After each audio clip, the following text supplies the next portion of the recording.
friends falling apart too. and stuff in all places. I don't have friends. I just get busy. I got a dog. I get busy. I get busy doing things. My dog's really cool. I love dogs. I have 3 dogs. Oh, I got one. She's rad. Mine are really small, so they equal 1. Mine's a little corgi. Oh, that's a small dog. We got our. Let's go. What's your Halloween costume?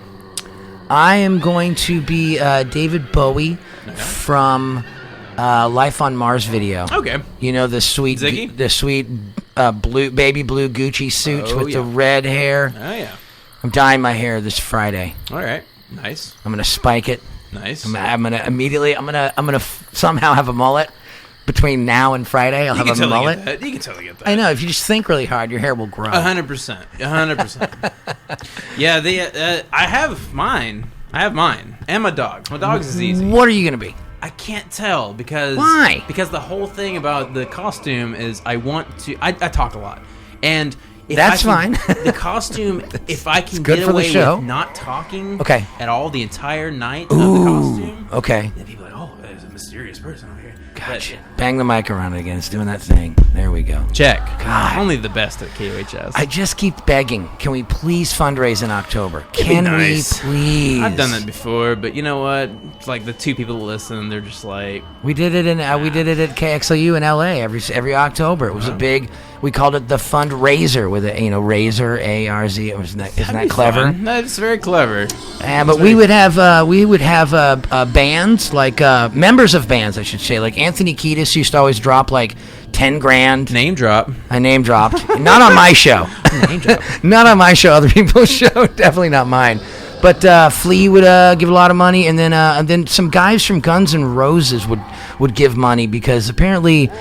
And I didn't know this because it was long before my time there at the station, but that station gave Guns N' Roses its first big radio break. The airheads break? Yeah, they break into the station and they had the tape deck and they had to... I don't know what it was. The movie Airheads? No one? No. Well, hopefully. Sorry. Brendan Fraser, Adam Sandler, I don't get out Steve much. Buscemi? I don't get out much. I don't What get is out this, much. a radio show? Or? I don't get out much. Right, that's fine. I don't get out much. So, yes, we kicked things off there with a trailer from the film of the soundtrack we're sharing with you tonight. It is a Dario Argento film by the name of Tenebrae, and the soundtrack was written by the wonderful and fantastic Italian group called Goblin. Le Goblin. And it turns out that John Wesley Williams, across the room from me, recently watched Suspiria. Last week I watched Suspiria. Which is also a Dario Argento film. Yes.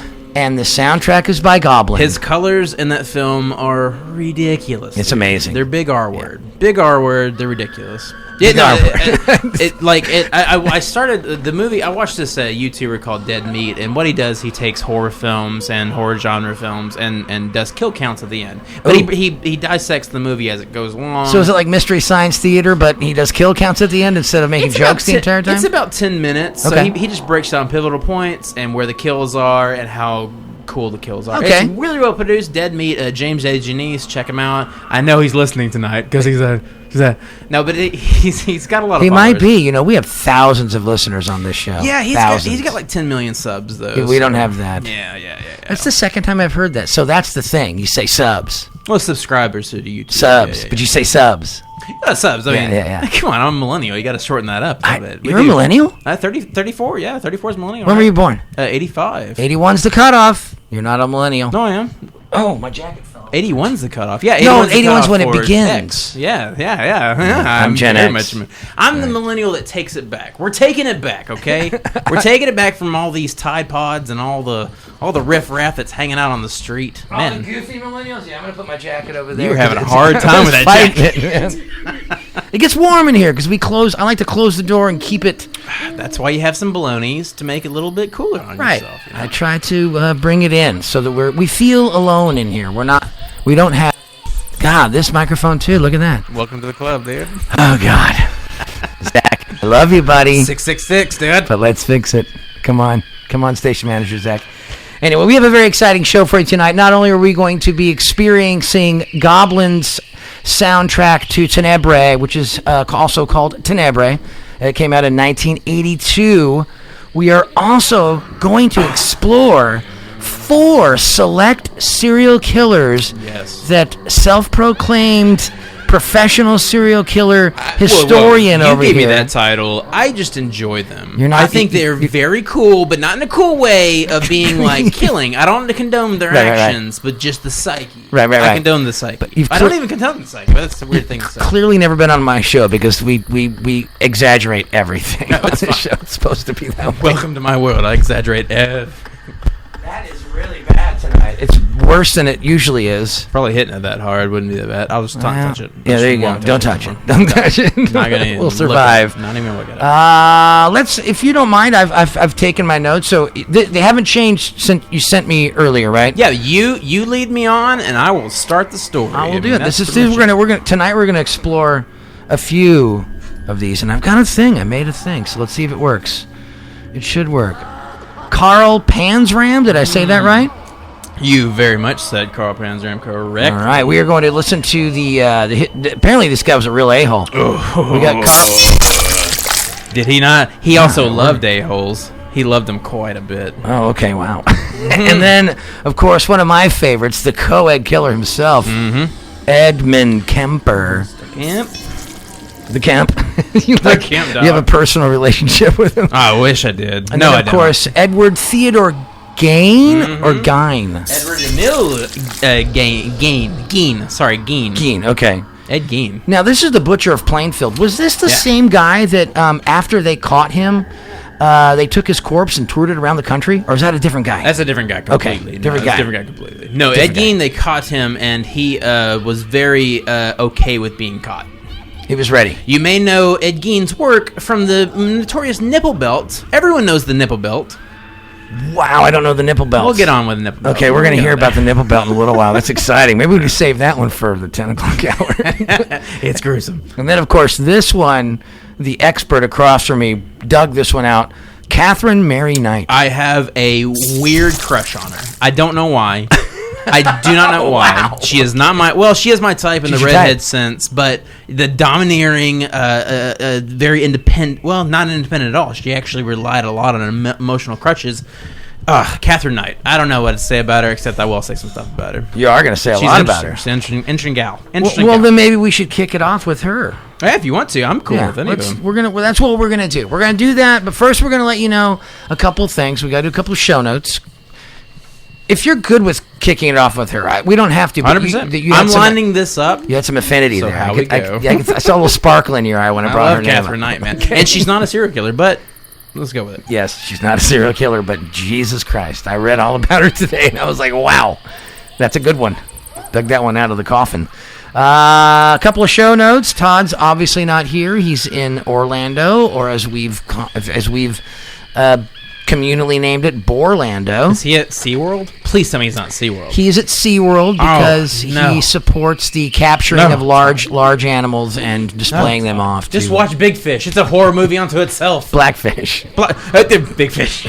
I like Big Fish too, though. I like Big Fish. Ian McGregor in that film, he's pretty good. Pretty good. Yeah, I like Big Fish. But yes, so you're right. Blackfish is terrible. Horrible. Todd's really not there. I can't throw him under the bus. That's fine. He is in Borlando though, but he's on a retreat. This is a little known fact about Todd, and he timed it incorrectly this year. But he does a retreat where he goes and does this. Talk to the shamans? Yeah, he does a shaman thing nice. where he learns about spiritual stuff. Very and cool. He does a lot of these things in steamy rooms and things. So I do that in my apartment. I think he does it at his place too. But it's nice. But he also has to get away and go on a spiritual retreat. Yeah. He walks on hot coals with Tony Robbins. I'm going to be honest with you. That's what he's doing. Is he really good at the? He goes to the Tony Robbins. It's Tony Robbins. That yes. is a slave factory. That's why That's why Todd is so quick and smart and like together.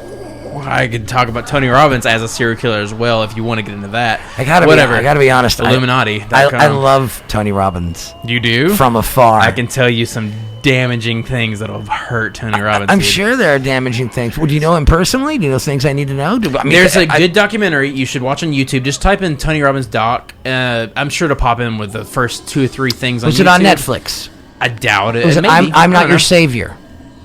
No, because I've watched that. I don't remember where he has the island of slave. The I don't know Aborigine. I don't know about the island of slaves. Tony Robbins has his own island, and on that island is 23 workers of Aboriginal descent that he makes sing to him when he arrives and leaves. It's a whole weird thing, dude. Tony Robbins is not a good guy.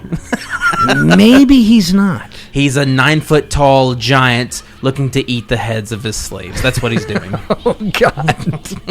And, of course, if you're familiar with the show, Jason is unavailable as well. Jason is apparently sick. This is a common occurrence with Jason. I don't know what he does when he's not here. I don't think he takes care of himself, man. You got to drink some OJ sometime. You got to at least go for a jog, go for a hike, you know? I agree. Do something. Get the body moving, get the blood pumping. Look, I got horrible lungs, horrible heart, horrible liver. It's horrible, but you got to maintain it a little bit. You have to. Just the smallest base amount. You have to. As David Bowie would say, if you're going to party hard, then you must take care of yourself hard. Oh, I was going to say hardly party. No, hardly party now. I think he was like one of the first to adapt that diet where they just they make rice for 18 hours and they eat it. Some weird diet. I mean, he was a genius, so I'll allow him to do whatever he wants to do, so. He's very close friend of the show before he died. What else? Yeah, that's it. Todd's in Orlando. This is the final Shocktober. My boys, they left me. They left me hanging. But your new boy, excuse me, is right here. I did not mean to burp. I'm sorry. It came out of nowhere. I encourage burping on the show because I find that they become fantastic samples for later down the road. You got a fart mic? We don't have one. I suggest you don't get one. It's just use that one if you need to. They're very real. Right. They're very real. They're very unfortunate, and they really did happen. So, yeah, there you go. It's the real thing, and happened right here in the station. It's wonderful. But yes, beautiful, Johnny. Yeah. So, I guess these microphones, Jesus. I guess without further ado, should we get into one? Yeah. So typically around 9:30, we'll kick off the record. Okay. Do we have time? We totally have time. I can condense this time. I'm really good at I'm a great orator. I can condense that story down in 15 minutes, no problem. I'd love to not condense. Too. I'd love to not condense, right. But if we get into a discourse and we keep going, we'll keep going. But we can totally do that. We can totally do that. I know that there are some listeners that are very excited to hear the Tenebrae soundtrack. Well, let's go ahead and pop that on, and let's start the weird and modern story of Katherine Knight, the Australian Queen of Death. Yes, tell me more. No, we're gonna keep this going. No, I wanted to like a thunder crash or something, or like. Well, shoot, man. Yeah, sorry. Wait, I forgot we can say shit. Like preface that with like I want a thunder crash every time I say it, like Katherine Knight. I think I have one of those on here. If I don't, I can make one. It's fine. This is Todd's soundboard. I'm not familiar with it. Ooh, that's a good one. That's a really good Katherine Knight. Go ahead. Ooh. All right, well, let's give a little backstory to Katherine Knight. Katherine Knight, born in 58, I believe. 58, I can't remember her birthday, but I will tell you her coming to ascension date. Horribly abused as she was growing up. Had a horrible family. The Knights were not known for they were more of a. They don't build things; they take things apart. Okay. They very much damaged her as she was. Yes, and that's you say her mother and father. Mother and father. Well, fathers was in the picture. Oh. There was quite a few suitors that went through Mama Knight's. So she was raised by her mom. Raised by her mom, okay. Yeah. There's some things on if you look on like subreddits with Katherine Knight. If you look on even the Wikipedia, like it's. Her mom may have pimped her out by the age of 11 to 12. Oh my God! Don't know. That's not confirmed or not. Okay, but we do know she had a very troubled past. And when she grew up, she became this weird. I'm not sure. I don't know the town. It's a small town in Australia, but she became this weird like love affair with all these young bachelors running around. But she was not. She by definitional standards of beauty, it's in the eye of the beholder. All that. She was not very attractive. She just wasn't. She was 6'3", very, very tall. Wow. Very into butchering. She got into butchering at a very young age. Butchering by like butchering animals. Animals, yes. Okay. For food though, like not like her I'm just gonna chop up a lizard. No. Well, for food, yeah, she served the public, but she also had a early like. I guess, addiction to knowing how to. Addiction's a weird word. She could carve obsession. Obsession. Thank you so much. Obsession to carving animals up very, very cleanly. So she could clean a pig. And it was either one of her uncles or a suitor of her mother that got one of those two owned a butcher shop, and she inherited said butcher shop and created a butcher wealth of fortune in the small town. Bing bang boom. What was the small town? I can't remember the small town off the top of my head. Yeah. You do that. I'm going to look that up. Yeah, look that up. I think it was Brisbane. Maybe not. That's a bigger town. I don't know. I just know very few cities in Australia. Let's go ahead and cut to she had a messy first divorce when she was 35 years old. Messy first divorce. It didn't go well, and she swore off men. And she was very adamantly, in the sense of how her taste in men went from normal stature that could take her in a fight to wee men who were 5'3". Not to disparage that that's a wee man. I'm just saying, like, she really liked short men that couldn't really put much. You don't have to be careful on this show. Oh no, I got to cover all the bases. All right? I get you. So by the time the first marriage was over, the second marriage started roughly 3 or 4 months afterwards, and it was to a Mr. John Price. This is the one. This is the one. This is the meat and potatoes, kids. It's the meat and potatoes right here. Yummy. There was extreme abuse on behalf of Katherine Knight to John Price. And yes, he fought back too, but it was overpowering, it was dominating. She destroyed him emotionally, physically, and everything she got. So she really took it upon herself to continue the abuse. Oh yeah, took it to the next level. I'll go ahead and get into, I'll go ahead and tell you, John Price met an untimely fate, but he knew it was coming. That's the sad part.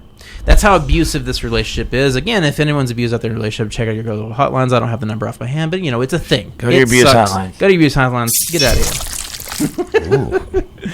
But let's go ahead and get into the murder of John Price. That's why we're here, John Wesley Williams. And this is recent. This the whole thing started around 94 to 96. Okay. And escalated into the 2000s. So the 2000s? The 2000s. She's that recent? She's that recent. February 2000 is when this happened. Okay. So let's go ahead and do this. In February of 2000, a series of assaults on Price culminated with Knight stabbing him in the chest. And we're not at the murder yet. This is just normal Wednesday for them. Oh, good Lord. Normal Wednesday. Wow, okay. Normal Wednesday. Finally, fed up, he kicked her out of his house. And on February 29th, he stopped by Scorn's magistrate. Scorn, I guess. Scorn's magistrate? So I guess that's the city where it's at. Yeah. Magistrate Scorn. On his way to work, took a restraining order. So that February 29th, he took a restraining order out that night. Went about his day, had a restraining order for some odd days or such. That afternoon, Price told his co-workers that if he did not come to work the next day, it would be because Knight had murdered him. He also told his neighbor earlier that morning the same thing. If you see my car out front of this house, of Katherine Knight's house, I am dead inside. Whoa! He knew when he was going to die. He knew he was going to die. My wife loves watching those murder shows, and that's what happens. They always say, like, "I'll probably be dead. I'll be dead. I'll be dead." And then they're dead. He knew it. He knew that's the most saddening part of this. His entire murder is that he knew that this night would lead to his death, but he went willingly anyway. Wow. Despite their pleas that Price not return home, he stated that he was afraid of Knight that would kill his children if he did not. Also, to preface this, he had 2 children in their mid-20s to maybe 19 to 25 range. Okay. They were adults. Okay. But he had 2 children that Katherine did not get along with. Of course not. Did not. But they saw Katherine for what she was, a horrible demon beast of Australia. That's wow. So Price arrived home to find that Knight, although not there herself, had sent the children away to sleep over at a friend's house. Katherine Knight also had children, by the way, BT dubs from the previous marriage. These cliff notes are all over the place. That's okay. Sent those children away because she loved her children. She was actually a decent mother. All things aside of... So she sent the stepchildren away. No, she sent her children away, and the stepchildren were adults. They were out of the house. Okay. They're out of there. Gotcha. So she cleared them out because she knew, she was like, I'm about to kill a mother effer. Yeah, she cleared her children out because she knew a mother MFer was going to kill a mother effer. Yeah. So, and why do you think that was she just fed up? Do we know the motivation? Motivation, Katherine Knight was a serial liar about being raped, brutalized, or she used sexism as a go out to all of her abuse. All the abuse that she ever had, that she inflicted on other people, she would say it was because of, this boyfriend they were doing hit me. Stuff to her. This person, she had a lot of rape accusations that she made that were not true. She just made them. She liked the drama. She liked the attention. Gotcha. And again, if it's, hear the victim out first. I get you. Katherine Knight was a demon. She was just a demon. Yeah, she sounds freaky. Very, very demon-esque. All right, here we go. Let's get back to... hang on, let me get back to my cliff notes here. Earlier that day, Knight had bought a black lingerie. She was big into having sex before any abuse happened. That was another weird thing. Her previous lovers and her first marriage, and even John Price, they would have full, just passionate lovemaking followed by abuse. Her just on topping them with plates, breaking plates over their face, doing whatever. Okay. She was hateful. But she did buy a black lingerie and video. She bought a black lingerie, a video cassette to go in their cassette player so they could record their lovemaking that night. And this is the night that John Price is dying. Is the tape available? The tape possibly is available. The crime scene photos are available. Okay. I don't want the crime scene photos, but I'll take the tape. Crime scene photos are riff. She later arrived at Price's house while he was sleeping, and they sat and watched TV for a few minutes before she took a shower, and then she woke Price. He fell asleep in the recliner. She woke him up and was like, hey, it's time to go. We're in the black lingerie. It's time to go. And they proceeded to make whoopee in the living room, in the kitchen, everywhere. They were all over that place that wow. night. Very passionate lovemaking. Banging all over the house. Okay. At 6 a.m. the next day, the neighbor became concerned because Price's car was still in the driveway. And when he didn't arrive at work, his employer sent a worker to see what was wrong. Both the neighbor and the worker tried knocking on Price's bedroom window to wake him, but alerted police after noticing blood pouring out the front door. Oh my God. They see some blood running out the front door. Whoa. The neighbor also lifted open the mail slot on the front door, and there was a curtain in front of it. You know what? It was like, oh, that's weird. It's just a curtain in front of the door. Yeah. Why? Who does that? That's weird. Like, why? What are you trying to hide? It's not functional, man. So, as they perceived that everyone was for the worst. Everything was for the worst. Price's bedroom window. Sorry. Let me get back here. It's okay. Here. Sorry. Keep banging that microphone. I like it though. It's like. Oh, here we go. There we go. Thank you so much. Noticing blood running out the front door, police arrived at 8 a.m. Breaking down the back door, the police found... this isn't worded correctly. Let me tell you how it actually happened. Yeah. They did break down the front door. Off the cuff now. After the police looked through the mail slot, saw the curtain, and they saw the blood, they're like, okay. So they didn't even get a search warrant. They just opened up the door. Probable cause. Who knows? Who knows what big government's doing? There's blood oozing out of the door. There's blood oozing out of the door. That's probable cause. Probable cause right there. So as the police open, they break open the door. Either it goes in or out. I think it went out simply because one of the police officers had to push aside a curtain to enter the main hallway. Okay. Main hallway, when they pushed aside the curtain, was blood, viscera, gore everywhere. What? Just because the way the house was laid up, it was a hallway leading to the main living area, and then a kitchen on the side, and maybe like a bathroom on the other side. Sure. And that was like the main archway. There was blood everywhere, just splattered everywhere. 100% on the walls, on the ground, everywhere. Holy moly. As the cops walked into the room, getting ready to call for APB of backup of some sort, as they turn around, they see that the curtain is none other than a fully carved out, human-skinned John Price. Oh my God! So much at the point that they could recognize his face. Whoa! Because Katherine Knight was such a amazing butcher, she went around the face and hung up his skin on the front door. Oh, we need to make a movie of this. Someone needs to make a movie of this. This would be a great movie. Well, she may have been influenced. There may have been some influence from her murder in the past modern horror film, maybe, but everything's Holy on cell shit. phones now. So wow, that's freaking me out, man. Who knows? Basically, let me give that to here. Wow, that's startling. Yeah. Let's get into the meat and potatoes of this. Several hours. This is another part that's not in this Cliff Notes. Price did not see this coming. He was extremely terrified. Because whenever they did... But he did tell a friend, like, hey, if I'm not around tomorrow, I might be dead. About when he's getting stabbed. Oh. He did not see the stabbing coming, and he had no defensive wounds on his hands because it was quick. 23 to 36 stab wounds. Holy moly. And he was trying to make it to the front door because it went from the back bedroom to like sideway hallway, backing out in the kitchen. Don't know what's going on, but he had no clue. Katherine Mary was like, I'm about to make lampshade out of your ass. She did bleed him very quickly. Wow. She blew him very quickly. And then when let's go ahead and wrap it up with the fact that once she got to the part of skinning, she decided that she wanted to make everything very... And again, she has no recollection of any of this happening. She's in prison right now. She's still alive right now. She's called Grandma. People do not mess with her whatsoever. Yeah. But she has no recollection of what she did. But what she did do was set up an ornate dining room set with 2 spots, or 3 spots. One for herself, so 4 spots. Sorry, 1 for herself, 1 for Johnny Price, that is dead. Yep. And then for his 2 children on each end. Holy moly! And police description of it was the place was covered with blood except for this kitchen table that was immaculate and set up.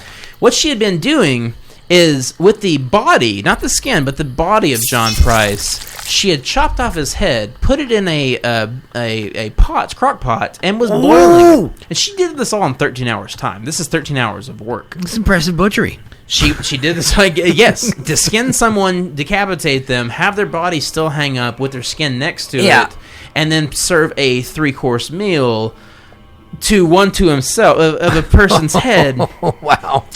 And that's where they got her. She had the name placards on everyone's place. She had her name on hers, John Price on hers, the children's on theirs. How cute! How adorable! Very adorable. I love a kitschy layout. A nice head roast with peas and taters and everything. But it was his head. It was his head. Jesus Christ! And when the police, wow! When the police finally got there, they had no idea what was going on. The two cops that initially came in ran the hell out. They got way out of there. They didn't know what was going on. Called for backup. When backup got in there, they were assessing just the front half of the room. Yeah. When they got to the kitchen, Katherine Knight was sitting there with the head on in the stew on the table, gnawing on a piece of his chin. Oh my God! Yes. Yes. Wow! And there's a whole big thing. There's a folklore thing because his heart was found next to the stove, and somehow some conspiracy theorists are saying it's the devil taking.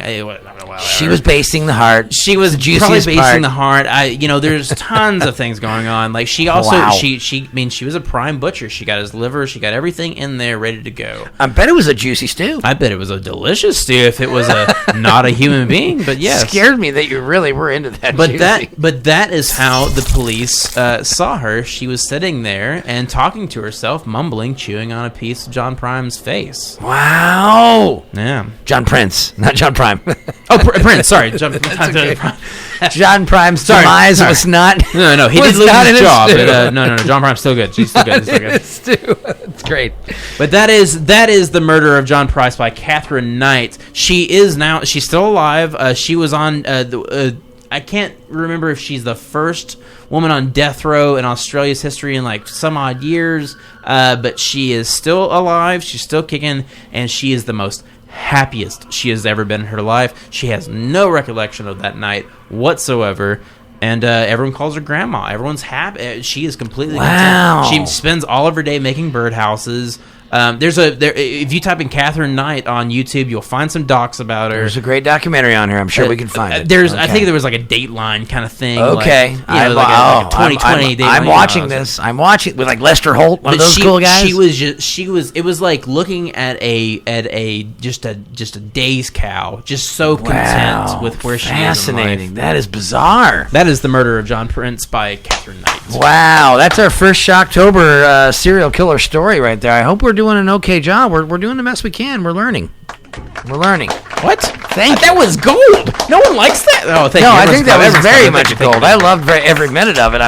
You know what they say? The price is right. Yeah, I'm going to be here all week. Hey, look, it's time to play some record. I got to do a station ID, KUHS 102.5 FM. The record you need to know about. I got that part done. This is Solar Power Community Radio for the city of Hot Springs. And if you're just tuning in, we are listening to serial killer stories for our final Shocktober episode of 2019 with none other than John Wesley Williams, who has a show here on Saturdays, but he's taking a hiatus for a minute. Yeah, it's going to be, if you guys, the few that do listen to Valley Noise, I hope you've enjoyed it, but I'm going to probably take a little break until the beginning of the year. Just time, you know. It's a long break, dude. Well, I do this once a year. All right. If anyone knows about the escapades of John Wesley Williams J-dubs on KUHS radio, there's been many a things happen in this station that I have no control over. I need to wrangle that in a little bit. Wrangle that in a little bit. I listen to your show, but I always tend to tune in when either you're playing Korn or at one time Alanis Morissette, I have to slow down. I'm like, you turn that off. What's wrong with you? That's a good one. Well, the Korn thing, I think, were you a part of that? You were a part of that. I can see it on your face. I'm not a part of it, but I know about it. I was not a part of it. I played it. You know, I played it. If the listeners want to hear it, I will play it. That's right. That's my man, John Wesley Williams. Hey, stick around. We've got some Goblin for you right now from the soundtrack from the film Tenebrae. Right here on KUHS 102.5 FM. Oh, I should say this really quick because I did want to bring this up. You may recognize some samples from this album. And the reason you do is because there was a group in 2007 by the name of Justice, a French electronic music duo that sampled the hell out of this soundtrack for their album Cross. So get ready. It's not Justice. It's Goblin. See you in a little while. Get into it. Yeah.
Shocktober special.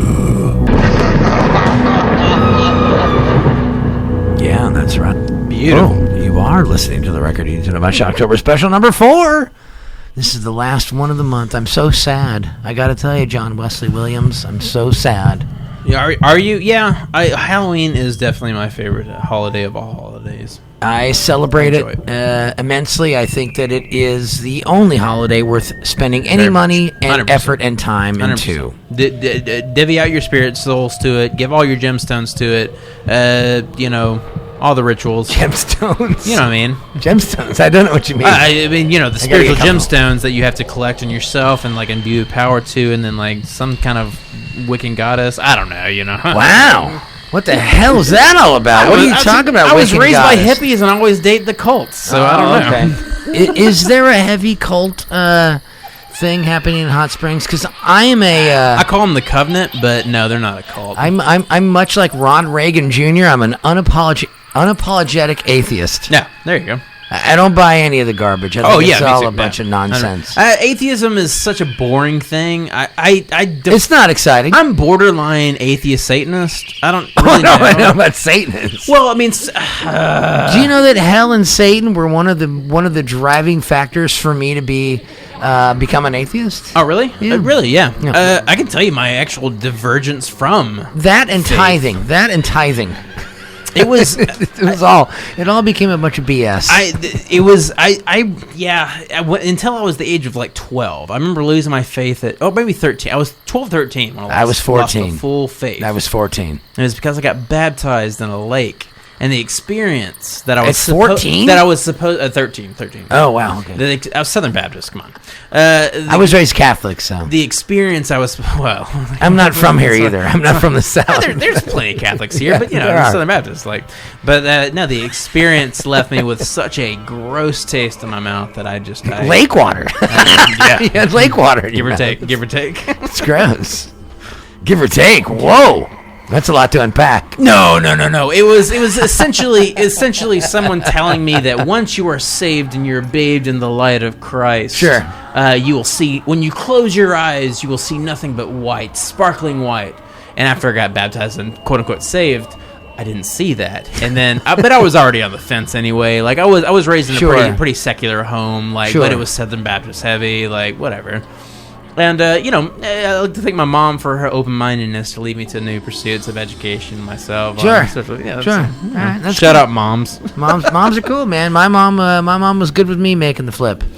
My was mother all right with is it. She was still, like, okay. she's still having issues with how my belief system, but she's extremely accepting of it. And You're too old at this point. Mom's got to let go. energy doesn't die; it just transposes to one figure to another. Sure. Consciousness does die, Sure, though. you're gonna be a worm. I'd like to be a maple tree, but I'll have no memory of it, so it doesn't matter. That's great. I love that. Thank you. We are sitting here with John Wesley Williams because Todd's out of town and Jason is sick. And I'm the B team. Actually, he's not. We'd actually planned on doing this for the last Shocktober. It just turns out my boys bailed on me.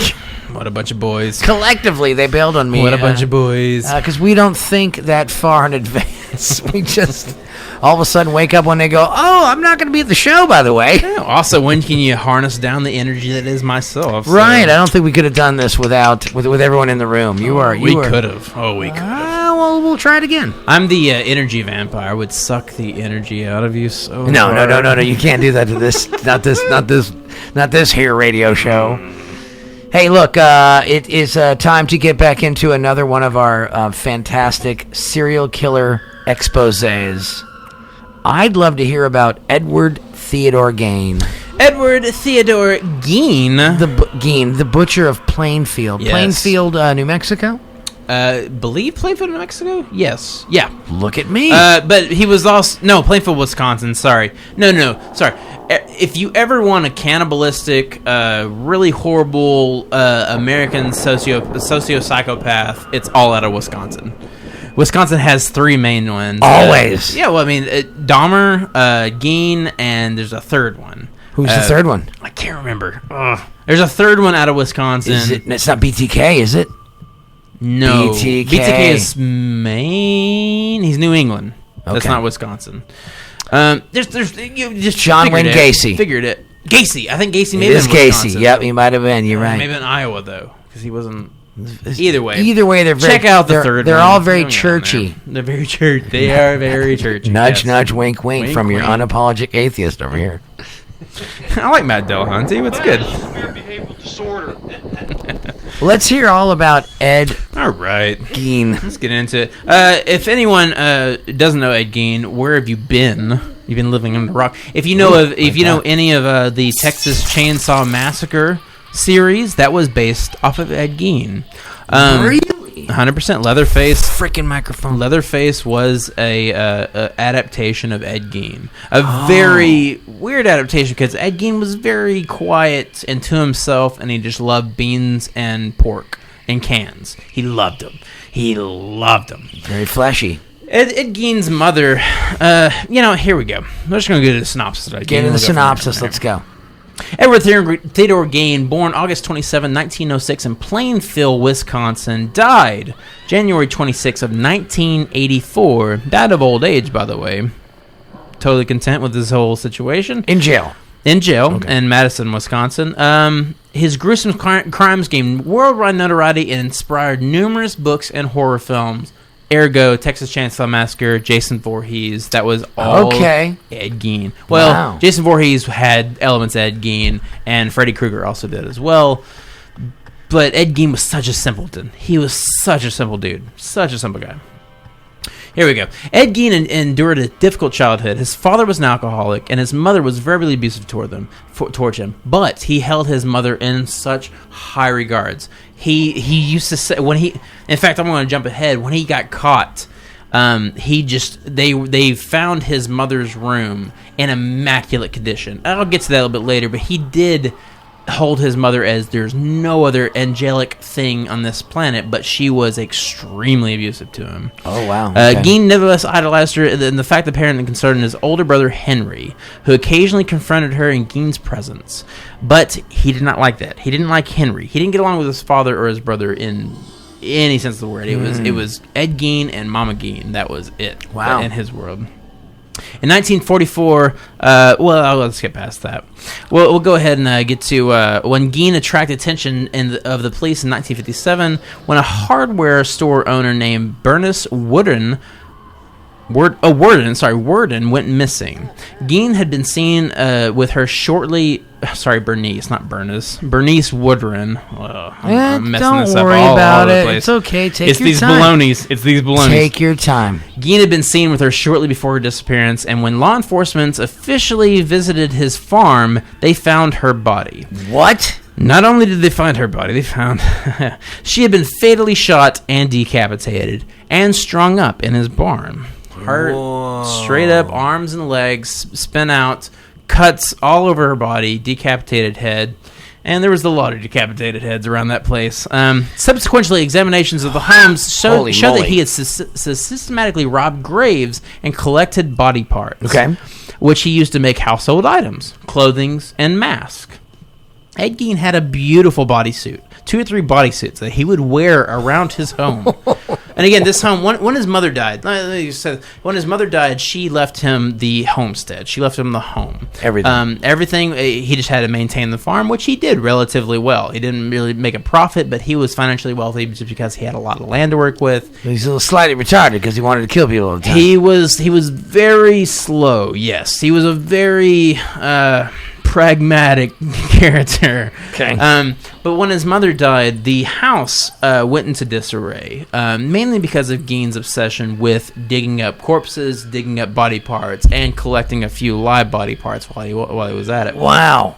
The entire home was, let me pass this a little bit more. We are listening to the story of Ed Gein. Mm-hmm. He was one of the serial killers of the 1940s and 50s? 50s to 70s, 50s roughly, to 70s. Killed, 5 to 22 people, they think? Well, that's debated. They only have him on 3. They have him on 3, but the rest is, he says 20-ish. I mean, so... Okay. You know, we're going to get right back with John Wesley Williams. This is the top of the hour, and you know what that means. We have to take a little station break, but as soon as we get back, we're going to have more of the story of Ed Gein, the butcher of Plainfield. This is KUHS 102.5 FM. The record you need to know about it. Shocktober 2019. Stick around. We got more coming right in just a moment. Hold your horses.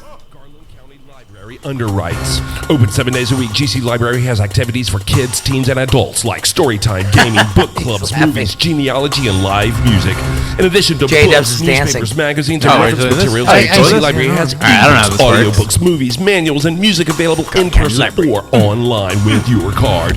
GC Library has computers and internet, meeting rooms and lessons, bluegrass jams and tax prep, and used books for sale by the friends. For hours and info, you can find them on social or call 501-623 833-416-1041. Is that still a Or check thing? it all out you can- I don't know. You can do, GClibrary.com. What's the thing where you no. can download on what is it? I can't remember what it's called. My friend's a librarian. He says it all the time, but I don't listen. Wow. Okay. Well, there you go. Welcome back to KUHS 102.5 FM. The record needs to know about Shocktober special number 4. We are continuing with the story of Ed Gein, the butcher of Plainfield. Subsequent examinations of his home showed that he had systematically robbed graves and collect body parts and used to make household items, clothing, and masks. Also discovered on Gein's property was the head of Mary Hogan, a tavern operator who had disappeared in 1954. Wow. You make like a shovel handle out of her? Now, yes. Gein admitted to killing the two women, both who allegedly resembled his mother. That was his calling card. The three women that they confirmed him killing, because there was a couple. Let me just say, there's 11 heads they found in the house. They found 11 heads in the house on his property, his mother's in the house. In the house, packed underneath tables, packed underneath the bed. Some were kept to preserve so he could make masks out of. Were they like Jim Baker food buckets? Like they, I mean, give or take. I mean, yeah, they were just. There was 11 total heads that they found. There was 6 vaginas that they found. What do you mean? Whoa! What do you mean vaginas? There was also a cooler full of 12 to 16 penises that they found. Holy moly! Now we'll go ahead and jump into that real quick. Yeah, wait, because you got to back up here for a minute. They just found individual vaginas? Yes, individual vaginas, 11 to 12 to 13, depending on who you Wikipedia, but 11 is a very solid number on it. Did he get his butchering skills from Katherine Knight? No, he did not. Okay. He got his butchering skills from just being a good old boy who wanted to know about anatomy. Maybe he was good at skin and deer. He was good at anatomy. He actually had anatomy books in his home, and he really obsessed over the human physiological condition. Okay. This is grossing me out, man. And for some of his ritualistic happenings around his own domicile, he would have the body suits that he made out of women, all women. And what he would do is he would insert his penis into one of the vaginas that was just laying around, whatever, and then wear the bodysuit with the vagina on his penis and pretending-ish to be his mother while playing a world-renowned bongo that he made out of human flesh. Oh, he walked around his shit. My God. Bongoing up, wearing the suit, right? Wow. Yeah. This is quite a Wednesday morning show, I gotta say. If we were, unfortunately for Wednesday morning, this is a Monday night show and it's live. It's gonna be a Monday night show for sure, dude. But it will be. This will air on Wednesday morning. So you said a world-renowned bongo. Is this bongo? I say it's world-renowned just because it was made of human flesh. Is it in the Smithsonian or something? Can we see it? It is. You can find photos of the bongo, the human chair, the human lampshade, and the infamous, the glorious nipple belt, which was configured. Constructed. Out of at least 24 to 26 nipples around the belt line. Holy moly! And again, a lot of he only killed, that we know of, 3, maybe 4 women, but he had dug up a lot of bodies. So he was excavating humans. He was a grave robber. And he was using their parts to make fun stuff. Actually, if anyone has, if it's on Google right now, just look up on your phone right now. Ed Gein furniture. I'm sure that would pop up something. There's a beautiful. Oh, I say beautiful. It's You're creeping me out with how excited you are about this. Well, because I think this is fascinating. I don't condone their actions. I know you don't. It's so fascinating how that psyche works. We know you don't, but you're very excited about this. Dude, serial killers are weirdly rad. Todd, if you can get on a plane right now and come back to Hot Springs, I'm scared for my life. No, I got more. I'm kidding. I got more. I know, we got to go through 2 more, so keep going. Oh, my God. I'll just break down whenever the police entered the. He showed off his prowess for dead bodies. His really good friend. Was he like, "Hey, officer, look at this recliner I made out of my friend Gein"? But he had frequent guests to his home. Okay. And people didn't really think anything of this chair that looked like leather human skin. They just went with it. Yeah, nobody questioned the Nazis' lampshades either. Jesus.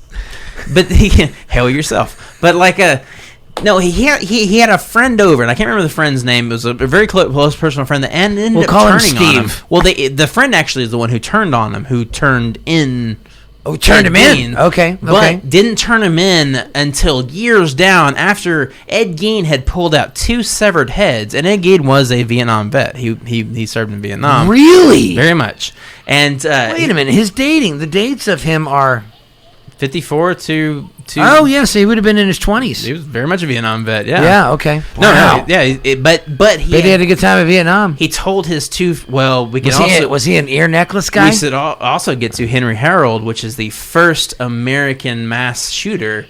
Which he did a lot of things in World War II, and anyway, whatever. Yeah, let's get back to Ed Gein. That's for next year's Shocktober. Serial killer special. But Ed Gein, he had this friend that ratted him out years later, had him over and pulled out these 2 severed heads and was like, "Look what I brought back from Vietnam." And the friend was just like, "Haha, that's weird, but you're Ed Gein, so that's your life, I guess. Do what you do," and didn't really think anything of it. Bumpkins, they're all bumpkins. Were they Vietnamese heads though, or was they were all rotted and decayed? So we don't know. We don't know. It was a black mass that he pulled out of a thing. The heads are. Lord, so disgusting. So after Mary Hogan and what was the other lady's name? I can't remember her name. Mary Hogan was okay. The thing about Mary Hogan. Let's talk about Mary Hogan for a minute. The bartender, right? The bartender? This is the bartender. Okay. Mary Hogan's autopsy is disgusting, and it shows look, I'm not getting my social justice warrior box or anything, but her autopsy, all the coroner could talk about was how firm her breasts were for her age. She was a 54-year-old woman, and her body was made into a suit. But that's all they had for the autopsy was Mary Hogan's body suit. Yeah. That's gross, and the only thing in the autopsy that the guy kept going on about was well, she has firm breasts for her age. It's what? It's weird. Why? Yeah, why? Why talk about that?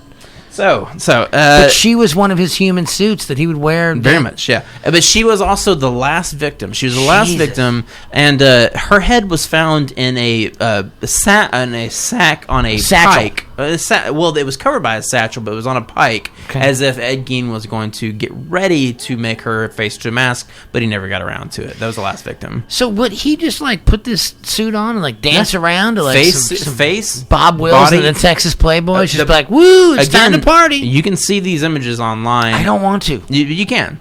You can see the Ed Gein woman bodysuit that he would wear around the house, playing his bongo, appeasing to his mother. Playing his bongo. He sure did. He loved the bongo. So if you're out there listening and you want to check this out, apparently you can just look up Ed Gein. Just type in Ed Gein and follow that rabbit hole. Ed Gein. That's Edward Gein. Gein. Apparently, I don't know because I'm not looking this shit up. You should. No, I'm not looking this up. You can apparently look up the Butcher of Plainfield's bodysuit and world famous bongo. Yeah, nipple belt. Just type in Ed Gein nipple belt.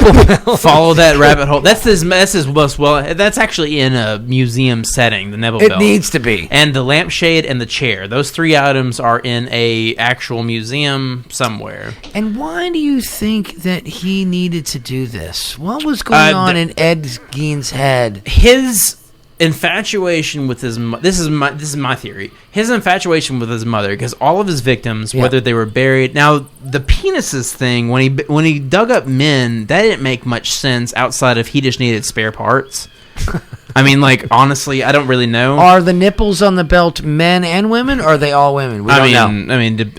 We don't know. We don't know that. Areolas, you can't determine someone's sex on areola, dude. I don't know. Maybe I've seen some areolas. Wow, that's definitely a female areola. I've seen some areolas that make up a belt, but there's no. But yeah, that was weird. He's getting weird again. Todd, fly back to Hot Springs. I'm scared. No, Todd, stay right now. It's fine. It's fine. He's in good hands. But yeah, I lost my train of thought with nipple belt. That's okay. Nipple belts are very train of thought losing. But getting back to where was that? I completely lost my train of thought. female or male? My theory. The penis. No, we're past the penis. The penis vault. We're past the penis. Okay. It was a cooler. We're past the penis cooler. Again, this person had body parts all around the foyer. When you walk into Ed Gein's home, the foyer, the living room area, the entranceway was filled with body parts everywhere, all over the place. Why? But get this. The police that was investigating his home. Would he just, if he had like a buddy over, like, hey, Eugene, man, come on over. We're going to chop wood this weekend. Don't mind the body parts in the front yard. Meth helped a lot out with Ed Gein's friendships. Ed Gein wasn't a drug user, but he definitely hung out with the crowd who came over Ed Gein for money or to get a supplement of something, and they just didn't pay attention or they just didn't care because meth is an 80s drugs, though, not a 70s or 60s. Welcome to Wisconsin. I mean, backwoods anywhere. Speed, maybe, but not a... Well, it was a drug substance of some sort. Guess. Ed Gein did not hang out with the greatest of peoples. Right, he didn't. They were he hung out with a lot of drug addicts. Right. But like, It is what it is. that's what it is. So whoa. But yeah, getting to the day that Ed Gein was caught. Yeah, let's get into that. He was outside of his home. The friend that had ratted on him with the two heads after years. The gook heads. The friend. Don't say that. Yeah, you know where the term gook. You know where the term gook came from? I have no idea. In Vietnamese, but I was just saying that because that's what they called them. I'm breaking it down. But Vietnamese American is me gook. So whenever the American soldiers going in there, they thought they were saying, when they say me gook, they thought they were saying me gook instead of American. Oh, that's why. Wow. Okay, that makes sense. Racial epithets. There it is. But yeah. So epitaphs. And I was just being a guy. You're being a me gook. I was being a guy repeating what these guys called them. I wasn't being that guy. I'm not that guy. I would never say that. You're being me gook. I was being a me gook. Wow. But yeah. So okay, that makes sense. Ed Gein gets turned in on suspicion of Mary Hogan.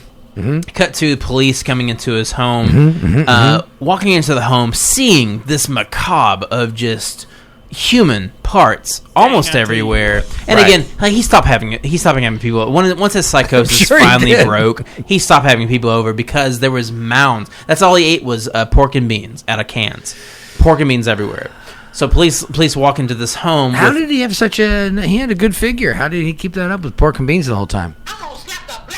That's all I had. That's all he had. That's all you can do that. I mean, when you work with your hobbies and pork and beans, you get that figure, I guess. He wasn't eating some greens or anything off the. His home was filled. Well, you had to wade through pork and bean cans to get to certain areas. Good Lord, really? Like a hoarder. He would eat it, toss it to the side, like a hoarder, very much like a hoarder. He also hoarded body parts. That's why you have so many parts everywhere. Yeah. But imagine this: walking into there and seeing not only barricades on this door. Yeah. This door in the front, it's a two-story home. There was barricades on this door and barricades on the stairs. Yeah. So imagine being a police officer walking in there and being like, can I say F-bomb in this?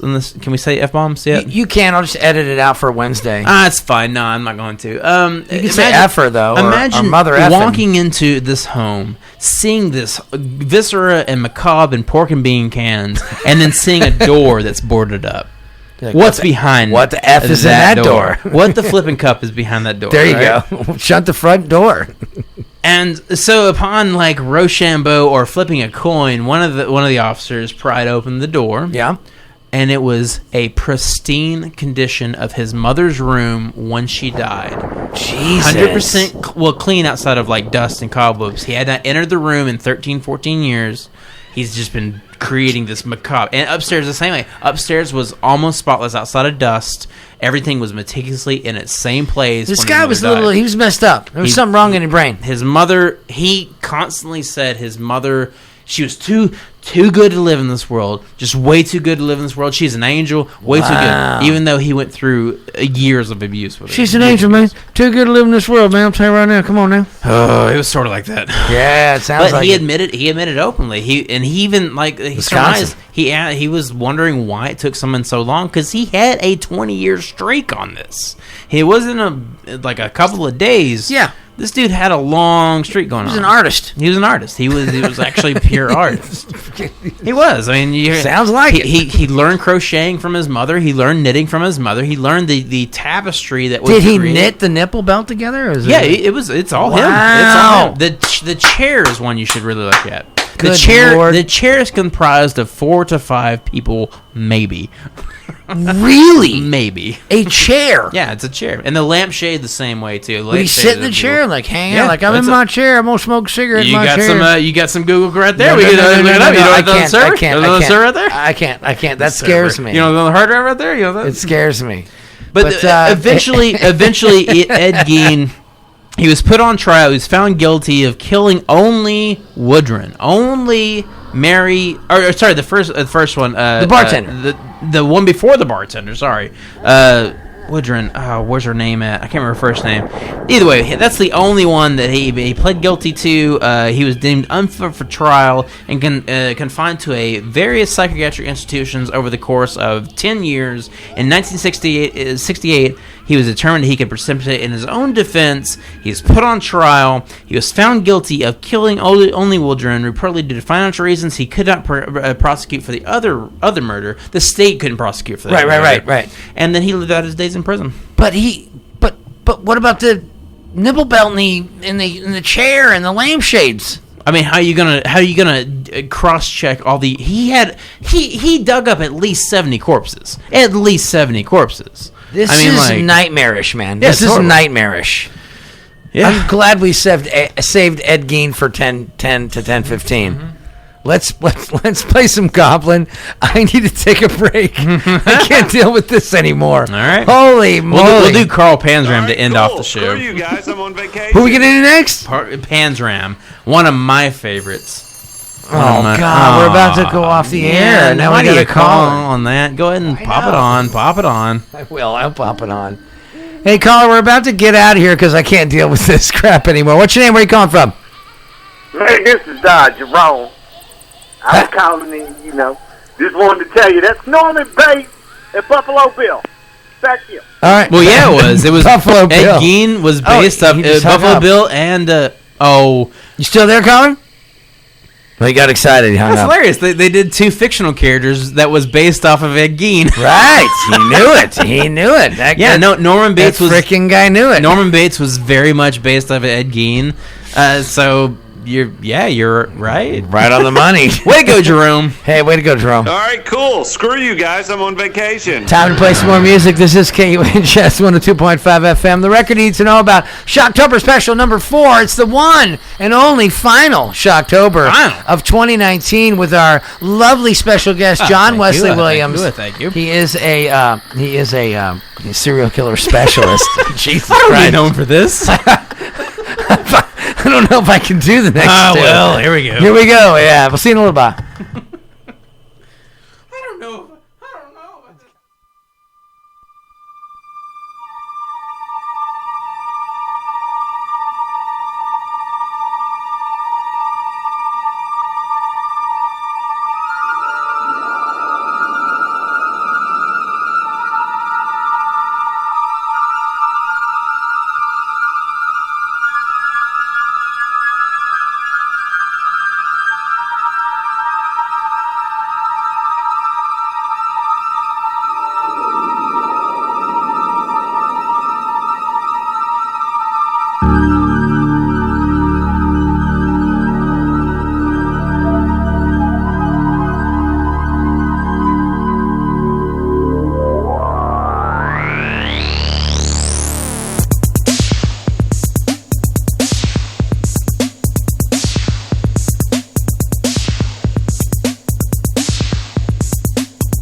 102.5 FM. Welcome back to the show. This is the record you need to know about. I know it's a crazy one tonight. We are learning about Tenebrae, Goblin, and we're also learning about these crazy serial killers that our special guest, John Wesley Williams, has figured out what to share with us tonight. I got it's sort of my top four. Top four? This is my number one. Panzram is my number one.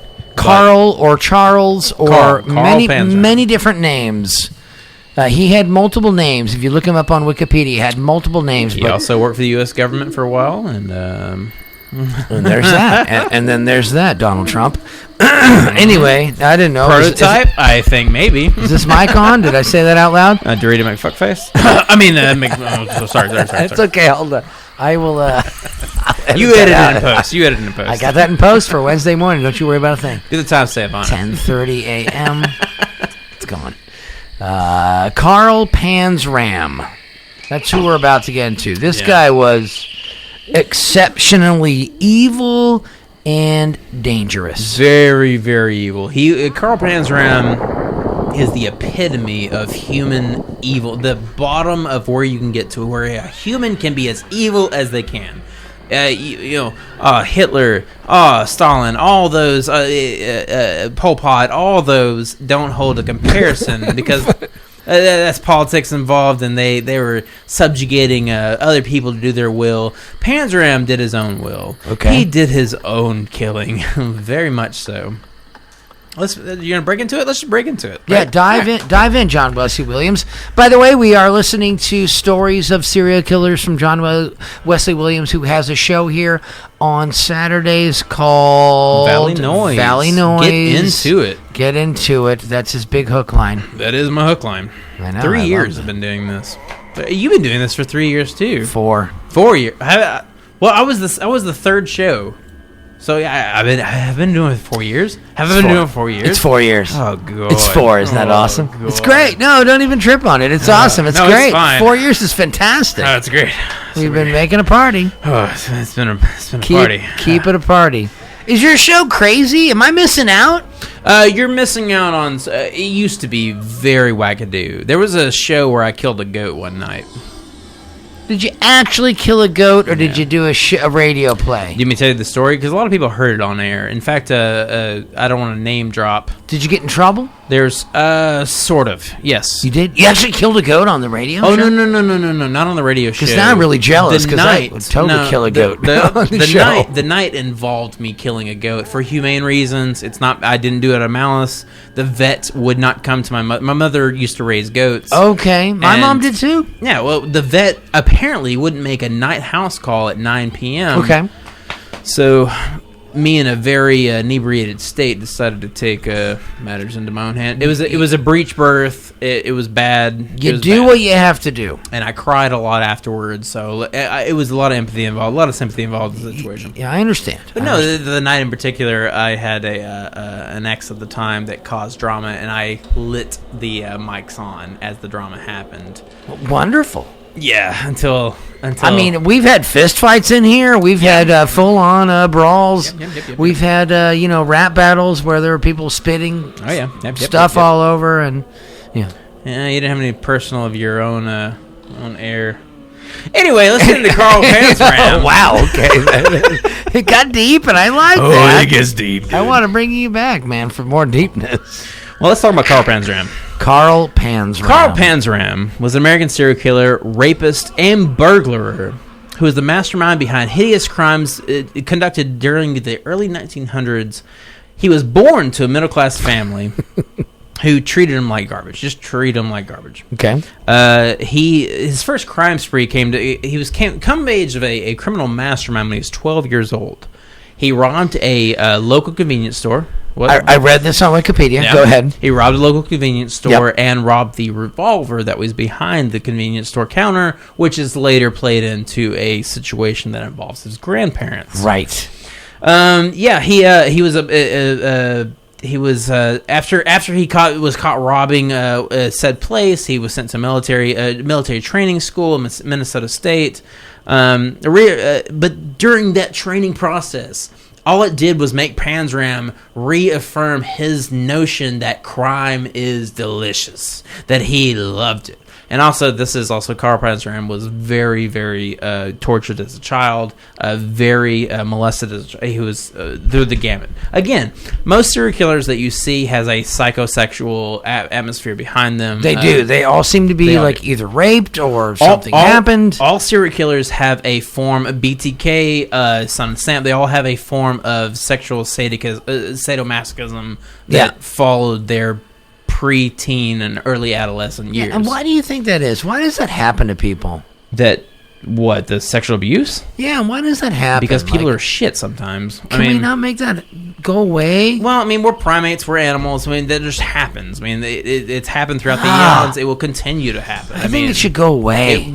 I agree wholeheartedly, but at the same time, like, animals are animals, and animals, like, that's just what we are. And we are animals, and it's terrible. We have 3 basic needs: sleep, eat, and sex. Like, that's maybe humans need to go away. Maybe we need to go away. Well, hashtag 8 years. If anyone follows hashtag 8 years, there is a certain turning point. Oh God, 8 years? What do you mean? Whoa! All right. What are you talking about? If anyone's listening that sees any of my posts that says hashtag 8 years, I could give you the divulge. Everyone thinks I'm theorizing on the end of the world. That's not what I'm doing. And it's hilarious that I let people run with it for a while. And I'm not going to tell you what the 8 years is. Let's ruminate on this for a moment. I'm not going to. Another show? Is this another show? This could be another show. Okay. Yeah, this could be another show. Can I ask you to come back for that show? 100%. 100%. Whoa. Well, let's just say listen to that, kids. It started November 16th of 2016.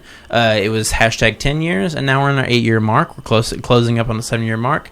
And again, it's not the end of the world, but it is a precipice where humans have to have they're diverging in 2 different paths. We have 2 different choices in my mind. This is my. And again, if you guys want to get conspiracy theories, we can get into that too. But I don't want to. Another show. Another show. Carl Panzram. Let's go.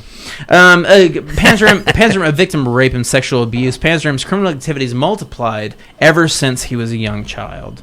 The peak of the crime came when his imprisonment at Fort Leavenworth, United States Disciplinary Barracks. He was in military. What's military school? It was military school, but he was in the disciplinary part of it where he was lock and key. You cannot have that bed overturned or anything like that. Oh, so it was kind of in like a. I'm losing my. It's not disciplinary, but it's a little bit disciplinary. Juvenile disciplinary, maybe juvenile school, whatever they called it. This is in 1890 something. Like this is old school. Yeah, boy, oh boy, they were bad. Yeah, they weren't that great. We were not so educated back then. The prison ripped Panzram for the little goodness that he had and turned him into a criminal. Supposedly, that's all hearsay, but they were very vicious to him. Okay, very vicious. He escaped from the prison and took shelter in different cities and various aliases throughout the nation. This is when he was 17 to 18, not even really up there in adulthood. He indulged himself in robbery, burglary, theft, arson, a lot of rape, dude. Panzram was one of those the early turn of the century, or even like now. He was a latent homosexual that was repressed by societal norms. What was going on? Really? Very much. And you know this from your research. None of his victims were women.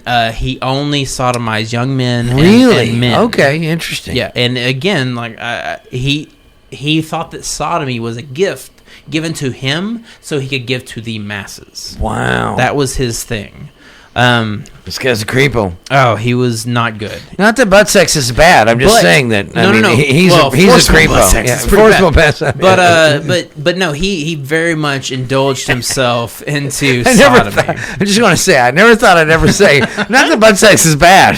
Sex. I'm trying to cover the forcible butt sex. Yeah, forcible butt sex. A little bad. Might be bad.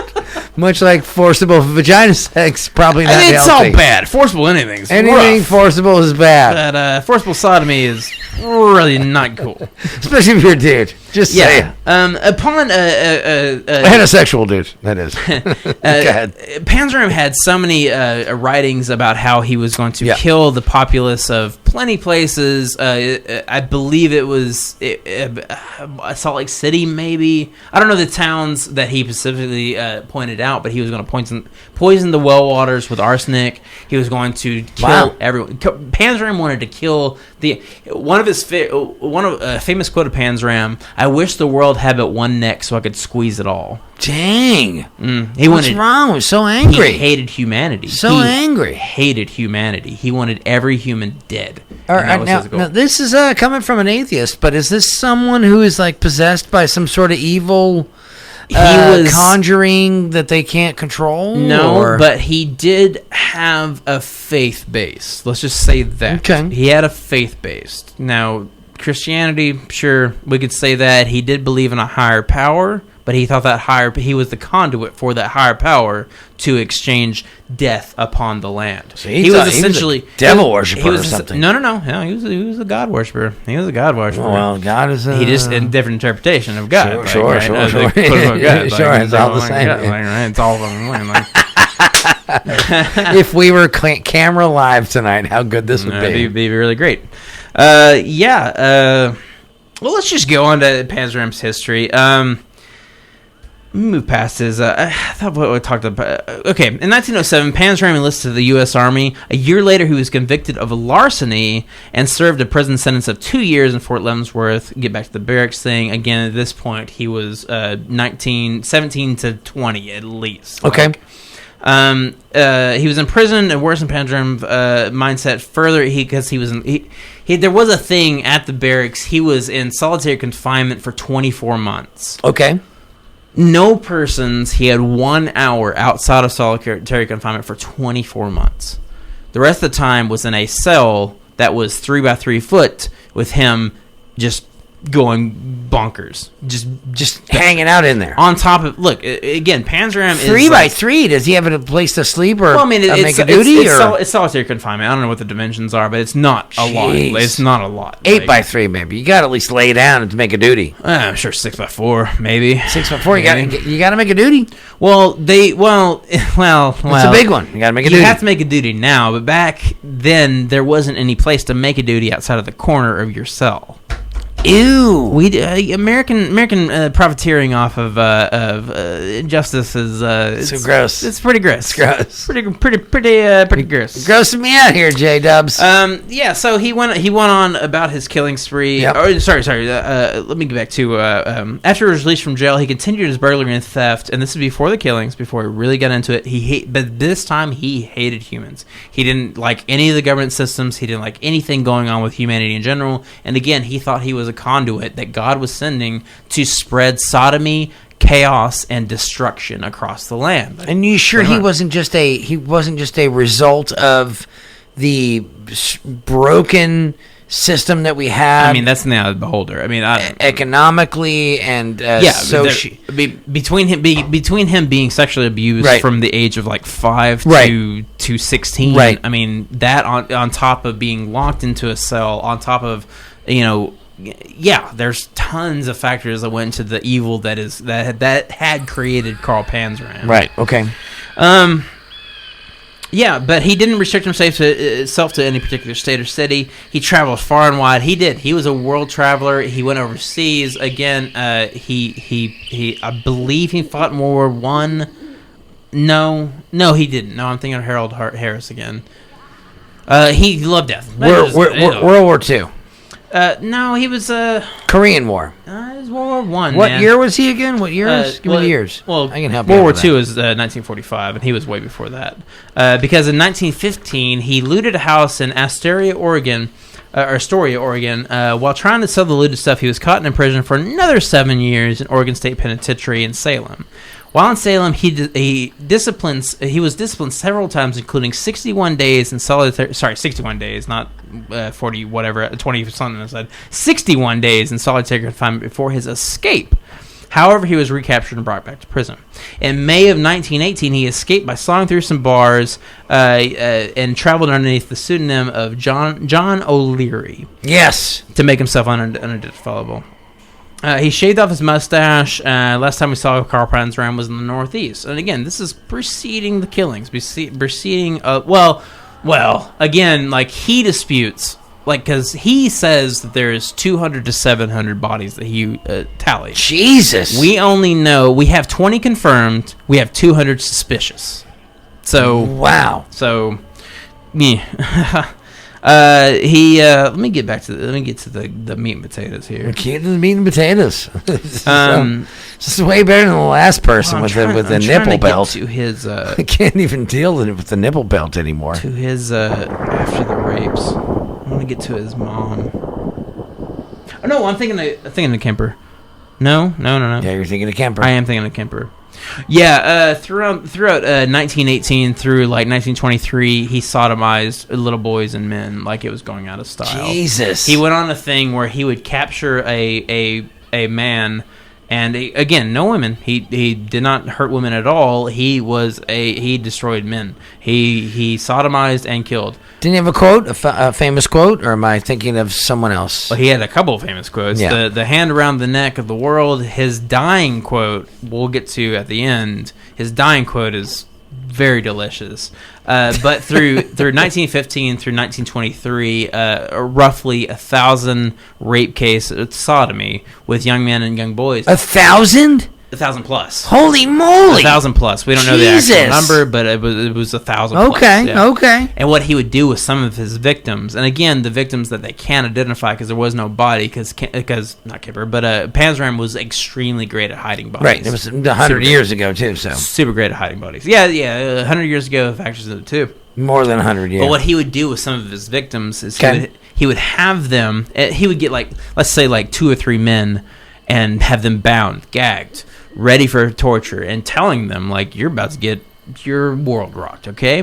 What he would make them do, he would make some of his victims sodomize one another. God! In hopes that they would get out. But what would happen is the person who would sodomize would usually get a cleaver or a hammer to the back of the head, knock him out, and then make the person that was doing the sodomy during the process of sodomizing. Very much. Jesus. And the person that was doing the sodomy, he would say, well, now it's your chance, and have the next person line up to forcibly sodomize them in hopes that the next person would get away scot-free. They never did. They all died. Because they would cleaver them on the back of the head. Yeah, well, my God, hammer and stuff.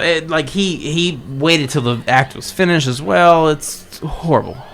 He got into it. He was like, "Yeah, go ahead and finish up, boys." He found no sexual attraction to it until he was doing himself. Found something. What he was doing to the victims that he was making sodomize one another is that was he kept proclaiming that was the gift that he was given to give to them. Good Lord. He had almost. He had no following, but in his mind, a devout following of sodomy. God, this is messing me up, man. Now I'm gonna have nightmares. See, I didn't even do my cliff notes for the toy box murders, man. We didn't get into Ed Kemper either. Well, we can get into Ed Kemper later, but even worse than Carl Panzram. Next year. We'll play this on next year. Worse than Carl Panzram is the toy box murderer Robert Park and his fiance and his sister and his sister's husband-in-law. There was a toy box, and there's Give us a little teaser for next year, because I'm excited. This has been such a fun show, by the way. I want to say right now, John Wesley Williams on Saturdays here on KUHS, by the way, Valley Noise. This has been such a fun show. Thank you so much. Thank you so much for coming on and giving us this information. I would not know any of this, and I really don't want to know any of this. But I'm glad that there's people like you out there that keep up. Well, it's a fascination thing. I love collecting. I love hearing things. I get it. And I enjoy movies. I enjoy TV shows like Mindhunter, and my wife turned me on to the 2020s and the 60 Minutes and the things. I have some literature if you want to read. I love those shows. I like watching them with her, but I would never seek this out on my own. I would only seek out It's only about, I remember the first weird bands that Dario Argento has forced to Come on, you got room for that. Don't sell yourself short. I have weird bands in my lexicon. I have so many collections in my head. This is too much, but what a wonderful thing you've gifted upon us. One thing that really got me into this whole. Well, I mean, it's only been ramped up in the past like 5-6 years, where like serial killers they're fascinating. Texarkana Shadow, man. That's this year. That was this year. Really? 70 confirmed kills. Texarkana Shadow. What? Yeah, that was this year. They found him. He was on a 20 or 30 year spree. Holy crap! You guys type in Texarkana Shadow into Google. You will find a lot of stuff. Texarkana over Shadow. 3 different states. 70 confirmed kills. He's getting ready for a trial right now. So really? Oh, okay, yeah, so this is Arkansas is the capital of the. No, it's not. It can't be. It very much is. It can't be. It is the capital of the most mass serial killer in the nation. No, it can't be. This year was decided. No. All right, cool. Screw you guys. I'm on vacation. That's why Todd's in Orlando. Let me go. He's a smart guy. Let me finish this off by telling you the death of Panzram. Again, Panzram, 20 confirmed, 20 kills that he was tried on. Carl Panzram. What did I say? You just said Panzram, and that's fine. Sorry. You have an intimate relationship with him, and my listeners don't. Last name. They don't have an intimate relationship. That sounds like a Nazi do. war chief that you don't want to really hear about, but you want to read about. Right. Oh man, just the evil. Yeah, I don't want to know anything about any of that, but I'm so grateful for your information. Carl Panzram was hanged to death on September 5th, 1930. Ooh. Even on his death day, he was the least apologetic, insisting when guards attempted to place his black hood over his head, he allegedly spat in the executioner's face. It's okay. He spit in his face, and when asked for any last words, he responded, "Yes, hurry it up, you Hoosier bastard. I could have killed a dozen of men while you were screwing around." His grave is marked with the prison number 31614. So he has no name on his grave? No, he was pure evil. Number? He was pure evil. Yeah, he sounds bad. Pure evil. So and also while he was in prison, he was confined to a wheelchair and killed 3 men while he's in a wheelchair. Jesus, in a wheelchair? He hated humanity. Hated it. And so you've got a little penchant for this. You're a little excited about it. Well, it's interesting. I love the psyche of serial killers. I don't love the psyche. You're not going to be. You're not going to kill people, are you, John? No. I hate. No. I'm very moralistic and I'm very empathetic. But the psyche of might get killed. the psyche of someone entering into a mindset of like Panzram, Kemper, like Knight, and Gein, that's so fast. Where's the breaking point? What makes it? It's definitely intense. Kenneth Williams is another one. There's so many that just how can your mind break to that point where you cause that much physical pain on someone else? All right, I want to sign up for next year, Shocktober. I want to do this again. Signing up, Dip. We don't have to do it on the last one because Todd's now into this thing where he goes off to the hippie camp. But maybe we could do it early on. Maybe kick it off. Hey, you know what? You know my number. You know where you find I do know your number. You can find me on KUHS Saturdays from 7 to 9. 7 to 9. Well, I'm taking a break, so I don't know how to. Don't take a break. Why? Don't take a break. Don't take a break. Yeah, no. I need my Saturdays off. I got to find a path. Come on. Look, Buckley. I'm on this path right now. This is your path. Figure it out right now. Okay, figure that path. Don't study any more serial in the next 3 months. No, getting back to my first interaction with the lore of serial killers was a book that my mother had. My mother had a huge library, but there was a book that she read, and I remember her weeping at it. I was 10, 12 years old, and Arlene Woodrose was the first.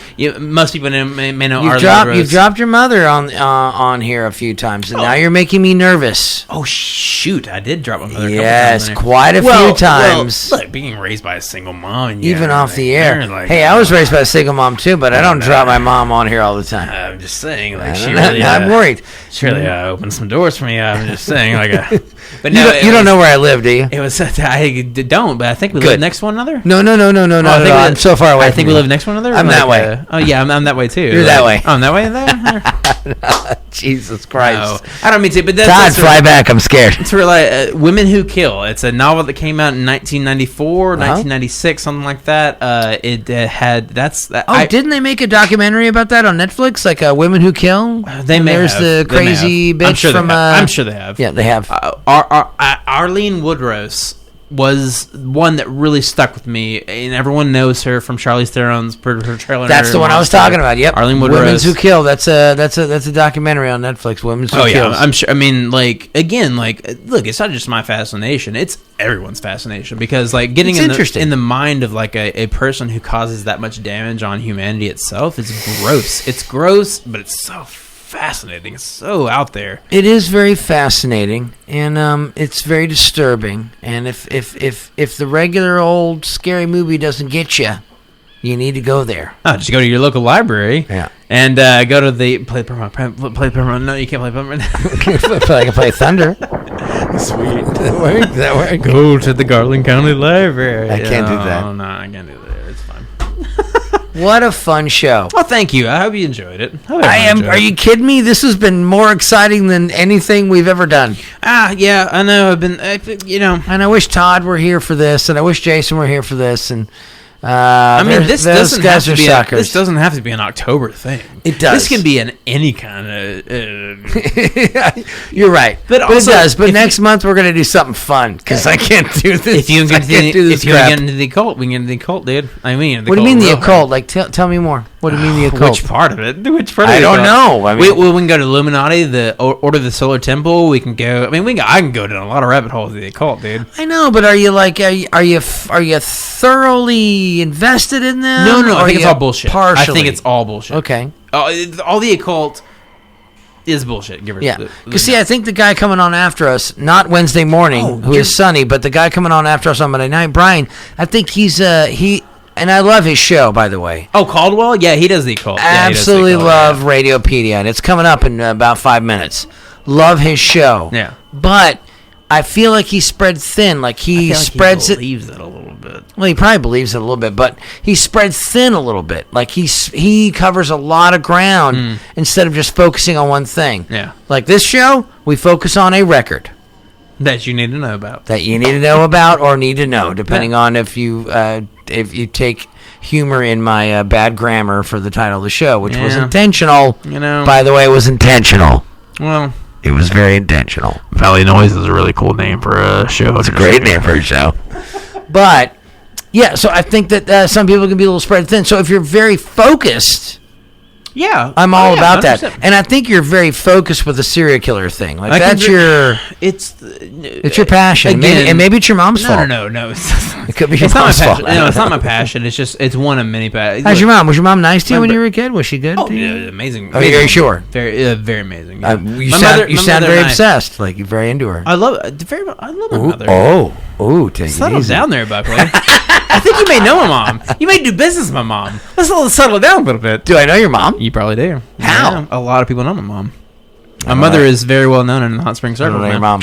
You may. But you know your mom really well, and these guys you've been talking about. Hey, you know what? Flip yourself. It's time to get the hell out of here, isn't it? Yeah, it is 11 o'clock. It's time for us to wrap things up. What a fun show. Hey, thanks for having me. Wonderful show. I appreciate it. I'm going to give you a high five on the air. High five on the air. Ow! Oh! That was great. But yes. Your wedding ring got in the way. I don't know what to do by the single man that has a... Oh. No, I'm sorry. I'm just trying to get a date. I'm trying to get a date that just doesn't... Hey, ladies, John Wesley Williams is single. No, I'm not trying to get a date. Last date I went on was a couple weeks ago, and she made out with someone on our date, so... Oh, man. That sucks, right? Dude, I need to have you back. That sounds good. That sounds really good. Holy moly. Hey, it is KUHS. You're listening to 102.5 FM. The record you need to know about right here. It's the solar-powered commuter radio station in Hot Springs, Arkansas. And we've been enjoying serial killer stories with John Wesley Williams. Delicious. Delicious serial killer stories. Delicious. Right here on the record you need to know about. Shocktober special number 4. That's it for 2019. We'll see you next year. Papa bless. You guys get into it. Be rad, be awesome, be safe to one another. Always extend your helping hands to your fellow man, and just be cool. Be a Saturday. Be a Saturday or a Friday. Fridays are great too. Fridays are lame because you have to work during the day, but Saturday, that's all. You take the rails off, dude. I like it. You take the handrail off. You just walk on past. Be a Saturday. We'll see you next week. KUHS 102.5 FM. Bye. KUHS is supported by Clark Exterminating, a family-owned company offering residential and commercial pest and termite control. Clark Exterminating specializes in bed bug treatments. More info at 501-776-1388 or Craig at mybugproblem.com. Clark Exterminating Company. The bug stops here.